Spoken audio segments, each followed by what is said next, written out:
मैं आपके पास वापस लौटूंगा। आप बता रहे हैं कि धीरे धीरे चीजें वहां पर चेंज हो रही हैं और प्रधानमंत्री नरेंद्र मोदी ने भी एक बार फिर से पाकिस्तान को और आतंकियों को सीधी चेतावनी अपने बीकानेर के इस दौरे के दौरान दी है। मेरे साथ मेजर जनरल रिटायर्ड अनुज माथुर जी भी जुड़ गए हैं। सर, स्वागत है आपका भी इंडिया न्यूज में। और ठीक वही अंदाज प्रधानमंत्री का रहा जो मधुबनी में था, सीधे तौर पर चेताने वाला अंदाज।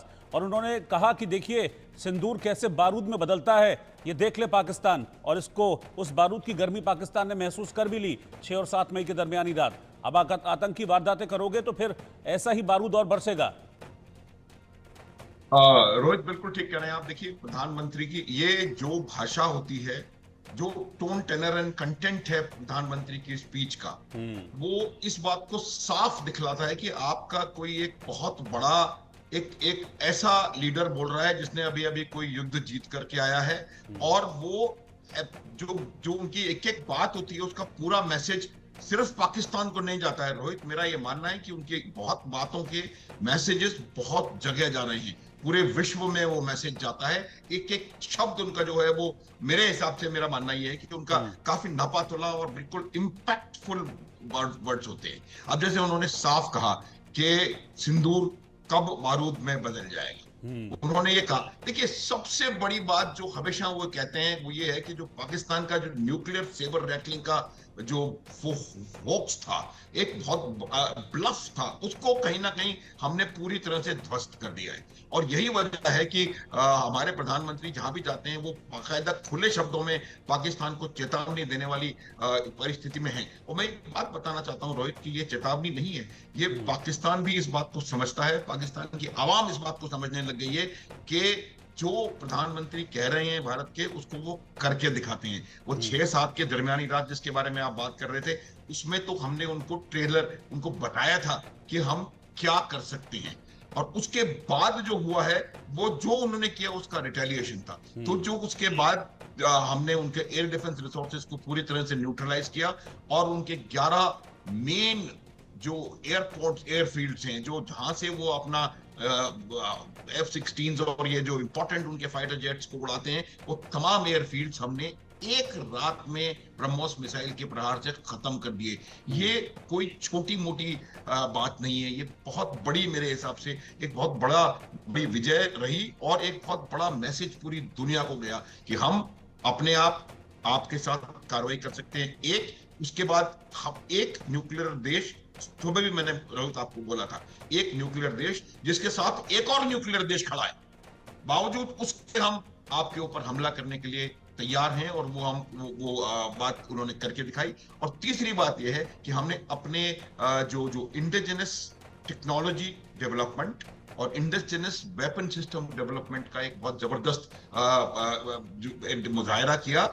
और यही बात है कि जब प्रधानमंत्री जाकर के बीकानेर में करणी माता के मंदिर का आशीर्वाद करके कहते हैं कि हम पाकिस्तान चेत जाए कि वो कुछ भी, उन्होंने जरा भी गड़बड़ किया तो वो कुछ करे। अब मैं इसकी एक और वजह बताता हूं कि जब प्रधानमंत्री ने पिछली बार जो उनकी 21 मिनट की स्पीच थी, मेरे हिसाब से रोहित वो एक ऐसी स्पीच थी जो बहुत सालों में एक बार सुनने को मिलेगी आपको।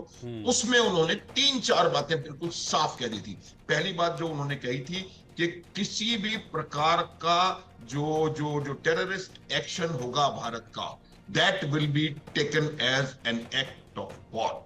और वो इस बात को हर जगह, मुझे लगता है, डायरेक्टली सीधे शब्दों में अथवा एक कहते के तरीके से इस बात को जरूर दोहरा देते हैं कि आपने अगर कुछ और करने का प्रयास किया तो फिर आगे जो होगा उसके आप स्वयं जिम्मेदार होंगे।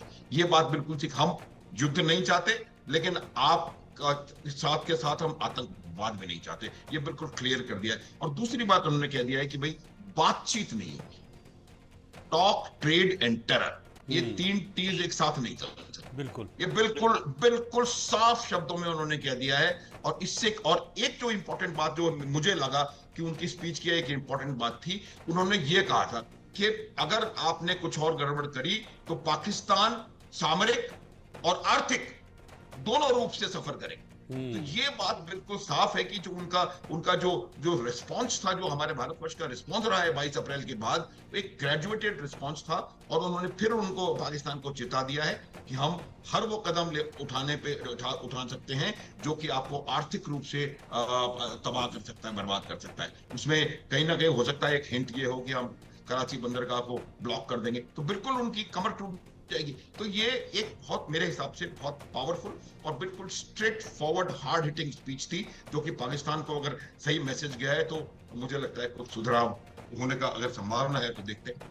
रोहित, ठीक है, मैं आता हूं सर आपके पास। आशिक बीर भी इस वक्त मेरे साथ पहलगाम से बने हुए हैं। मैं आशिक के पास चलता हूं। आशिक, ये सीधा मैसेज लाउड एंड क्लियर यही था कि छेड़ोगे तो छोड़ेंगे नहीं। और अब हम देख रहे हैं कि एक तरफ तो आतंक पर प्रहार हमने किया ही है, उसके बाद पाकिस्तान को भी अलग थलग करने की नीति चल रही है, लेकिन साथ ही साथ कश्मीर में जो नेटवर्क है आतंकियों का लोकल, उसको भी लगातार ध्वस्त करने के लिए टीमें काम कर रही हैं।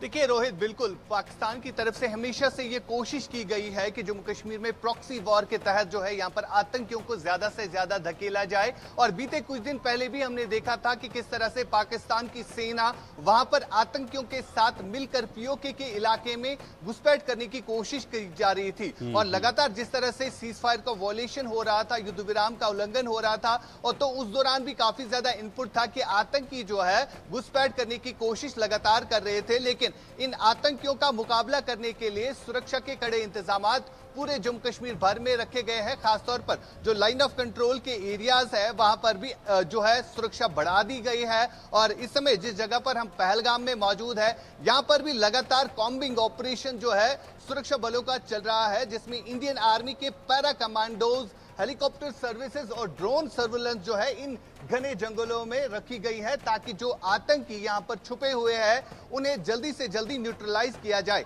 हालांकि सरकार की तरफ से फिलहाल जो, अगर हम पहलगाम की बात करें, यहां पर जो साइड सीन्स होते हैं उन पर फिलहाल पाबंदी रखी गई है, उन्हें फिलहाल बंद रखा गया है, क्योंकि इन इलाकों में लगातार अभी भी कॉम्बिंग ऑपरेशन चल रहा है। और सबसे बड़ी बात, यहां पर पर्यटन पर काफी ज्यादा असर पड़ा था, जिसको लेकर अब प्रधानमंत्री ने भी जो है अपनी आवाज जो है बुलंद की है कि किस तरह से अब पर्यटन पर ज्यादा ध्यान देने की जरूरत है। आतंकी घटना तो घटी, लेकिन उसके बाद जो है अब जम्मू कश्मीर की इकोनॉमी और देश की इकोनॉमी को बढ़ाना है। और सबसे बड़ी बात यहां पर यह है कि किस तरह से हम फिर से टूरिज्म को रिवाइव कर सकते हैं। आतंकी घटना से काफी ज्यादा प्रभावित जम्मू कश्मीर के पर्यटक स्थल हुए हैं, और अभी भी 48 ऐसे पर्यटक स्थल है जो अभी भी बंद है, जहां पर सुरक्षा बलों की तरफ से लगातार कॉम्बिंग ऑपरेशन चलाए जा रहे हैं, जिनमें पहलगाम का ये एरिया भी जो है उसमें शामिल है। हालांकि अभी भी यहाँ पर टूरिस्ट जो है काफी कम तादाद में आते हैं, खाली पहलगाम मेन टाउन तक ही जो है टूरिस्टों को इजाजत दी जाती है, उसके अलावा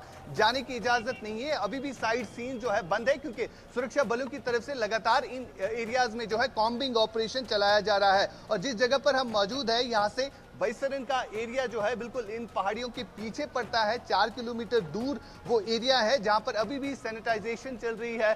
जो आतंकी घटना घटी थी उसको लेकर एनआईए भी जांच कर रही है, और एनआईए के पास भी काफी ज्यादा पुख्ता सबूत मिले, जिससे ये पता चला कि हाशिम मूसा नामी आतंकी किस तरह से पहलगाम की आतंकी घटना में शामिल रहा, और किस तरह से ये प्लानिंग की गई कि 10 दिन पहले ही इस चीज के लिए जो है रेकरी की गई थी, किस तरह से यहाँ पर अटैक करना है। और फिरोज आपको तस्वीरों में दिखाएंगे, ये जो आप पहाड़ियां देख रहे हैं, बिल्कुल यहां तक चलने में लगभग 2 घंटे का सफर है। 2 घंटे पैदल चल सकते हैं, अगर घोड़ों के जरिए जाएंगे तो 1 घंटे का सफर जो है वहां तक जाने में लगता है।